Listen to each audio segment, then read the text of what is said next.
Imagine this. You're standing on the bridge of a container ship the length of 4 football fields, and a storm just turned the ocean into a moving mountain range.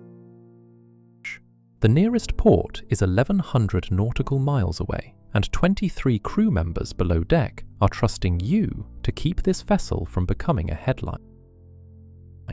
Your satellite phone is patchy, your radar is cluttered with sea return, and a rogue wave just sent 40 tons of cargo shifting against the lashings on the forward deck. That's a Wednesday for a master mariner, but getting to that bridge took a decade of training, months of loneliness, and a price most people couldn't pay if they wanted to. It meant spending 8 months straight without seeing your family, eating the same rotating mess hall menu until the taste of powdered eggs became a permanent memory lodged in your brain. It meant standing watch at 3 in the morning in the Strait of Malacca, scanning for pirate skiffs with nothing but binoculars and a floodlight that barely cut through the tropical darkness. Most people see a ship captain and think, fancy hat, cool uniform, travels the world for free. They have absolutely no idea what that job actually costs. The path to the captain's chair on a merchant vessel is one of the most isolated, physically grueling, and emotionally devastating careers a human being can choose. And here's a number to keep in mind. Only about 30% of cadets who enter maritime academies worldwide will ever sit in the captain's chair, and the reason isn't seasickness. It starts with a decision that most 18-year-olds can't fully comprehend, because it requires signing away the next 4 years of your life to an institution that runs like a military base. You walk through the gates of a maritime academy, maybe SUNY Maritime in New York, maybe California Maritime in Vallejo, maybe the Merchant Marine Academy at Kings Point on Long Island. The tuition at Kings Point is covered by the federal government, but you owe them service afterward. At private maritime schools, you're looking at $30,000 to $40,000 a year. Day 1, they shave your head, hand you a uniform, and assign you a bunk in a room smaller than a prison cell. You share it with 1 or 2 other cadets who smell exactly like you. Terrified. You wake at 05:30 every morning. Make your rack so tight a quarter bounces off it, and march to breakfast in formation, like you're preparing for a war that involves calculus and diesel engines. Your coursework isn't what your high school friends are studying in their liberal arts programs. You're learning celestial navigation, marine engineering, thermodynamics, meteorology, and international maritime law. You calculate a ship's position using a sextant and star charts. The same method captains used in the 1700s, because GPS can fail, and when it does mid-ocean, the stars don't. You study stability and trim, how cargo weight distribution affects whether a ship stays upright or rolls over, and the math is dense enough to make an engineering major sweat through their uniform. You learn to tie bowlines, clove hitches, and figure eights until your hands are raw, because a poorly tied line on a ship doesn't just come loose. It kills someone. And between lectures, you're drilling. Fire drills, abandoned ship drills, man overboard drills. Always drills, because at sea, the margin between a drill and reality is about 30 seconds of bad luck. Your social life evaporates. Your college friends are posting from parties, football games, and spring break trips to Cancun, and you're polishing brass fittings at 11 p.m. because an upperclassman found a smudge. You're earning a Bachelor of Science degree and a United States Coast Guard license simultaneously. Most people can barely handle one credential at a time, and you're grinding through both while sleep-deprived. But the academics are only half the punishment. The other half happens at sea. And it starts sooner than you think. Between your sophomore and junior years, you ship out on your first sea term, a real commercial vessel carrying real cargo, crossing a real ocean with a real crew that doesn't care about your GPA. You board a container ship in Houston or Newark, carrying a duffel bag and a look on your face that screams, "I have never been more than 50 miles from shore in my life." The ship is enormous, a Panamax container vessel, 900 feet long, stacked with 5,000 steel boxes, each one weighing up to 30 tons, and filled with everything from car parts to frozen chicken. The engine room is a cathedral of noise, a two-stroke diesel the size of a small house, producing 40,000 horsepower and burning through 150 tons of heavy fuel oil every single day at sea. The smell hits you first: diesel, salt, paint, rust, and something unidentifiable that old sailors call ship smell and refuse to explain further because the explanation would ruin your appetite. You're assigned to the deck department as a cadet, which means you do everything nobody else wants to do, and you do it with enthusiasm, or you do it again. You chip rust with a pneumatic needle gun until your arms go numb. Then you prime the bare steel and paint it, knowing the ocean will eat through your work within 6 months. You stand bridge watches under the supervision of the third officer, 4 hours on, 8 hours off, around the clock, 7 days a week, for 3 to 4 months straight without a single day off. At 2 in the morning, the ocean is black, the sky is black, and the only light is the faint glow of the radar screen and the compass repeater casting green shadows across your face. You scan the horizon for other vessels, plot their courses on radar, calculate closest points of approach, and report anything within 6 nautical miles to the officer on watch. A bulk carrier appears on the radar bearing 045 at 12 miles. You track it, apply the collision regulations you memorized in class, and realize this is the first time those rules have actual consequences. If you miscalculate, 2 ships weighing a combined 200,000 tons meet at the same point in the ocean, and physics doesn't negotiate. The officer corrects your radar plot, adjusts the course by 10 degrees, and the other ship passes safely at 2 miles, close enough to see her deck lights, close enough to remind you that mistakes out here don't come with erasers. You go below for meals in the mess hall, a room that seats 12, smells like reheated everything, and serves food that ranges from surprisingly decent to genuinely mysterious. The Filipino cook makes adobo on Sundays, and it becomes the highlight of your week.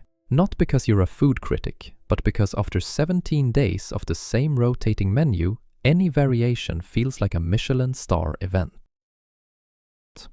You don't see land for weeks at a time. Crossing the Pacific from Long Beach to Shanghai takes roughly 14 days, and the ocean doesn't change. It just stretches, endlessly, impossibly, like a blue desert with no landmarks. Loneliness hits around day 10. You've exhausted your downloaded movies, your phone has no signal, the ship's internet costs 75 cents per megabyte, and you learn that isolation is not romantic, it's a slow erosion of everything familiar. You call home on a satellite phone that costs $3 a minute, and conversations become efficient. "I'm fine. I miss you. I love you. Tell mom I'm eating enough." $20 gone in 7 minutes. Your girlfriend back home stops answering as quickly. The time zone difference makes calls nearly impossible, and by month 3, the relationship ends over a text message you read at 4 in the morning in the South China Sea. You stare at the ceiling of your cabin, a metal box 8 feet by 10 feet with a single porthole, and wonder if this is actually what you want. About 40% of cadets ask themselves this question and answer no. But you stay, because something about the ocean has gotten into your blood. Maybe it's the sunrise over open water that no photograph can capture. Maybe it's the quiet pride of standing a watch alone and knowing you kept the ship safe. You finish your sea time, return to the academy, complete your senior year, and graduate with a third mate unlimited license issued by the United States Coast Guard. That license means you can legally serve as a third officer on any vessel of any tonnage anywhere in the world. And it took 4 years of your life and somewhere between $80,000 and $160,000 to earn. You're 22 years old. You hold a federal credential that fewer than 30,000 Americans possess, and your starting salary is about $65,000 to $80,000 a year. That sounds decent until you remember that you'll earn it by spending 8 months at sea and 4 months at home. 8 months where your life belongs entirely to the ship. You sign your first contract with a shipping company, Maersk, MSC, Hapag-Lloyd, or maybe a tanker company like Chevron Shipping or BP Maritime, and report to a vessel in some port you've never heard of. Your job as third officer is navigation and safety. You maintain the charts, update them weekly from notices to mariners, and plot the ship's course across oceans using electronic and paper backups. You're the safety officer too, responsible for every lifeboat, every fire extinguisher, every emergency breathing device, and the inspection schedules that keep them functional instead of decorative. You run weekly lifeboat drills with a crew of 23 from 8 different countries: Filipino, Indian, Ukrainian, Croatian, Burmese, Greek, Chinese, and you, the American kid who still looks vaguely terrified. Communication happens in Maritime English, a simplified version of the language designed so that a command like hard starboard means the same thing regardless of who's saying it or who's hearing it. You stand the 8 to 12 watch, 8 a.m. to noon, then 8 p.m. to midnight, which means you never sleep more than 5 hours straight, and your circadian rhythm doesn't exist anymore. At night, you transit the Strait of Singapore, one of the busiest shipping lanes on Earth. 6,000 vessels pass through every month, some of them cutting across your bow close enough to read the rust patterns on their hull. Your radar screen looks like a video game, except every blip is a real ship with a real crew, and if 2 of those blips overlap, people actually die. This is not a simulation, this is Tuesday night. You spend 6 months as third officer, then 8, then 12, learning the rhythms of the ship, earning the trust of the captain, and slowly becoming something more than the nervous kid with the new license. After 18 to 24 months of sea time as a third officer, you're eligible to sit for your second mate exam, another Coast Guard evaluation that makes your original licensing exam look like a warm-up. You study for months. Celestial navigation calculations that take 30 minutes each, stability problems involving free surface effect and grain shifting moments, and meteorology questions about tropical revolving storms. You pass, and your new license reads Second Mate Unlimited. You're now eligible to serve as second officer, the navigation specialist responsible for planning every voyage the ship undertakes.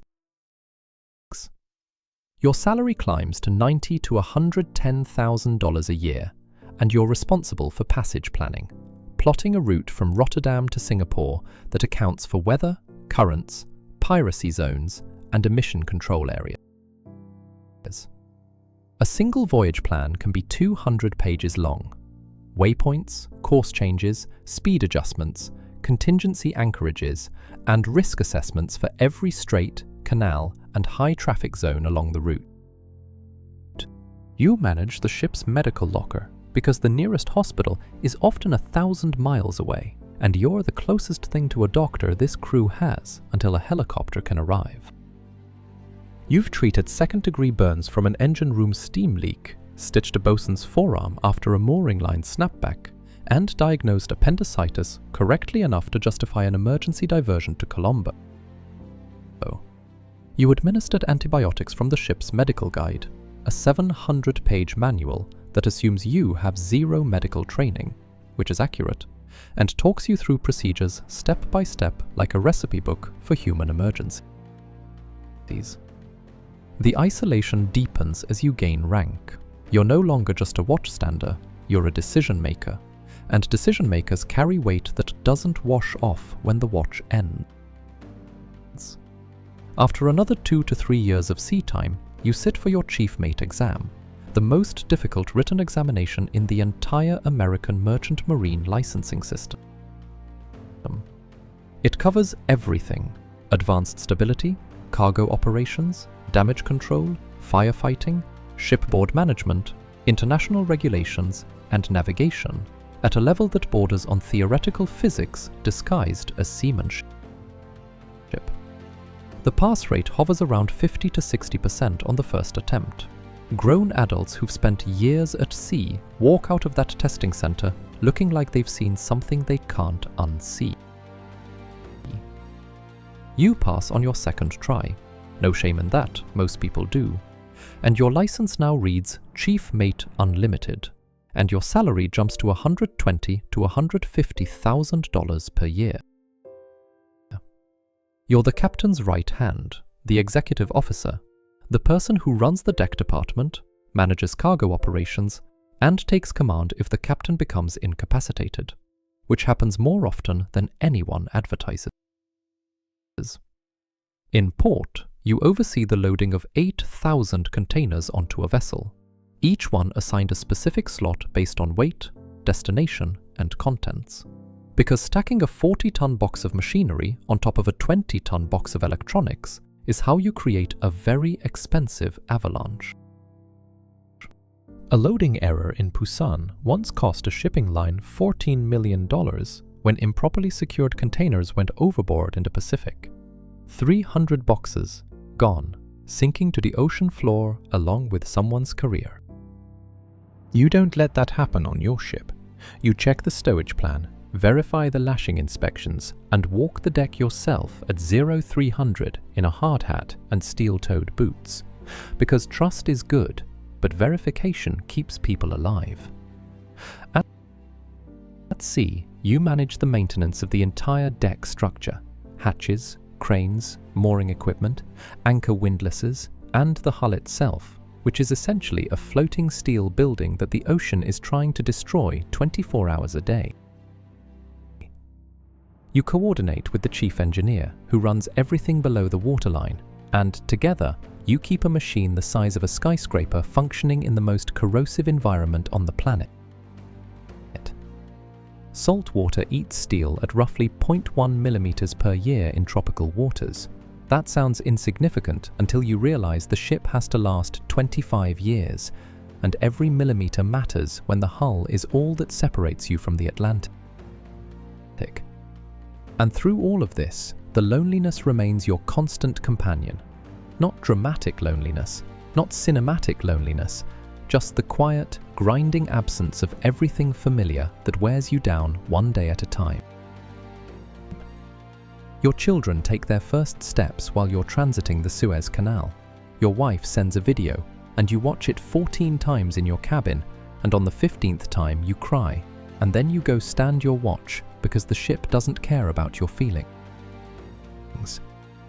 Your son's birthday party happens without you, again, and he tells his friends that his dad drives a big boat, which is both adorable and slightly inaccurate, but you'll correct the terminology when you get home in 3 months.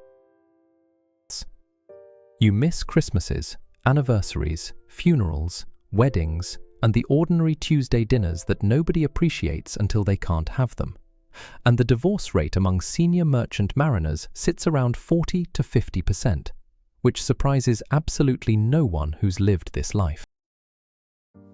But you keep going, not because you're heroic, not because you have something to prove, but because the sea has become part of who you are in a way you can't fully explain to anyone who hasn't stood a midnight watch in the middle of absolutely nothing. After 3 to 5 years as chief mate, accumulating the required sea time and completing an approved training program, you apply for your Master Mariner license, the highest credential in the merchant marine. The exam is comprehensive beyond description. you're tested on everything you've learned in the past 12 to 15 years, from basic seamanship to advanced ship handling in restricted waters. You pass, and the Coast Guard issues a license that reads Master Unlimited, any gross tonnage upon oceans, and fewer than 10,000 people in the United States hold this document. Your first command comes without fanfare, no ceremony, no trumpets, just a phone call from the company saying, "Join the vessel in Antwerp, you're the captain." You fly to Belgium, take a taxi to the port, walk up the gangway of a container ship carrying 11,000 boxes and displacing 140,000 tons fully loaded, and it's yours. Not yours like a car is yours like a responsibility is yours, like a promise is yours, like $300 million of vessel and cargo and 23 human lives are yours. Your salary is now $160,000 to $220,000 a year. Senior captains on LNG carriers and large tankers earn $250,000 to $350,000, and every cent of it is earned in ways that don't fit on a pay stub. The first time you maneuver the ship out of port, you're working with 2 tugboats, a harbour pilot, and a current pushing you toward a pier worth $50 million in structural steel alone. You give orders in short, precise commands. Dead slow ahead, starboard 20, midships, stop engine. And a ship weighing 90,000 tons responds with the urgency of a glacier, because physics doesn't care that you're in a hurry. The clearance between your hull and the channel wall is sometimes less than 5 meters. At that margin, a miscalculation doesn't scratch the paint. It blocks an entire port and makes international news. You transit the Suez Canal, 120 miles of narrow waterway through the Egyptian desert, in a convoy with 30 other ships. The canal pilot gives advice, but legal responsibility rests entirely on you. You cross the Indian Ocean during monsoon season, waves cresting at 8 to 10 meters, the ship rolling 15 degrees each way. Unsecured objects become projectiles, and crew members move through passageways gripping handrails with both hands. You reduce speed to protect the cargo, adjust your heading to minimize rolling, and accept that you'll arrive 36 hours late, because arriving late is infinitely better than arriving damaged or not arriving at all. At 3 in the morning in the Gulf of Aden, you activate anti-piracy measures. Fire hoses rigged along the deck, razor wire on the lower rails, the crew mustered inside the citadel, and you're communicating with a naval coalition warship patrolling 12 miles to your east. A skiff appears on radar at 8 miles, closing fast. Your heart rate doubles, but your voice stays flat as you contact the warship and increase speed to maximum sea speed of 22 knots. The skiff turns away at 4 miles. Maybe fishermen, maybe not. And you don't relax until they're off your radar entirely, because relaxation at sea is just another word for the moment before something goes wrong. You manage a crew that functions as a small floating village. You're the mayor, the judge, the doctor, and the emergency coordinator all at once, with no backup except a satellite phone and your own judgment. A fight breaks out between 2 crew members over something trivial. You mediate, document, and resolve it before it festers, because on a ship, a grudge in a confined space can escalate from an argument to a safety hazard in 48 hours. A crew member shows signs of severe depression at week 6 of an 8-month contract. You adjust his duties, check on him daily, and arrange a crew change at the next port. Because mental health at sea isn't a luxury, it's a survival requirement. You conduct weekly safety meetings, monthly emergency drills, and daily inspections. Not because regulations demand them, although they do, but because complacency on a ship kills faster than any storm. The International Safety Management Code requires you to maintain a safety management system with documented procedures for every conceivable emergency: fire, flooding, grounding, collision, pollution, abandoned ship, and a dozen others. Your paperwork rivals a small law firm. Port state control inspections, flag state audits, vetting inspections for oil majors, class surveys, insurance requirements. You sign documents that carry legal weight in admiralty courts worldwide. If something goes wrong, a pollution incident, a collision, a cargo loss, you are personally liable under maritime law, and "I didn't know" is not a defense that any admiralty judge has ever accepted. The Exxon Valdez grounding in 1989 spilled 11 million gallons of crude oil into Prince William Sound. The captain, Joseph Hazelwood, was held personally responsible, and his master's license was suspended. The Costa Concordia capsized in 2012 after Captain Francesco Scatino deviated from the planned route to perform a salute close to shore. 32 people died, and he received a 16-year prison sentence. Every captain knows these names, not as trivia, but as warnings, carved into the profession's collective memory like scars that never fully heal.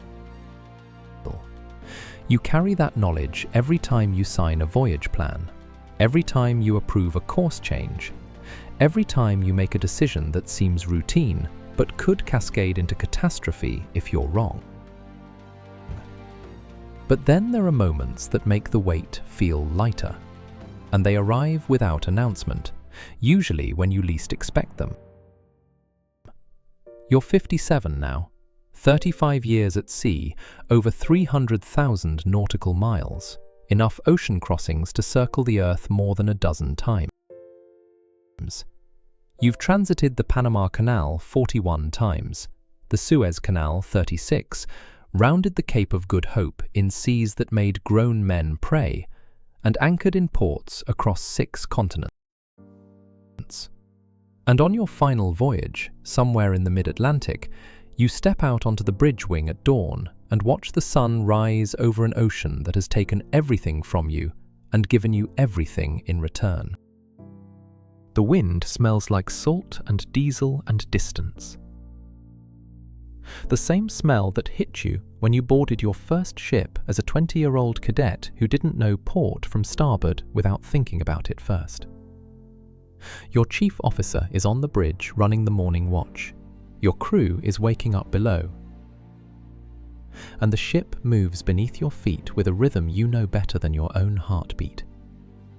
You think about every missed birthday, every midnight watch, every storm that made you question your choices. And you think about every sunrise at sea that no landlocked person will ever witness. You think about the cadet who boarded in Houston with a duffel bag and a look of pure terror. And you realize that kid became someone who kept ships safe and brought crews home for 3 decades. Your radio crackles.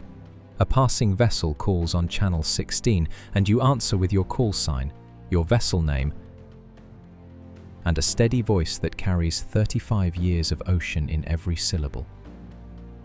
And when you walk down that gangway for the last time, 4 stripes on your epaulettes and a master's license in your pocket, you know that the sea never owed you anything. And you never owed it anything either. You simply made a deal. Your presence for its lessons, and both sides honored it completely. And if you ever see a container ship on the horizon, stacked with boxes and riding low in the water, know that somewhere on that bridge stands a person who gave up almost everything ordinary people take for granted, and they'd do it all over again. If this changed the way you see the person commanding the ship that carries 90% of everything you own, subscribe. Because every video on this channel will change the way you see something you thought you already understood.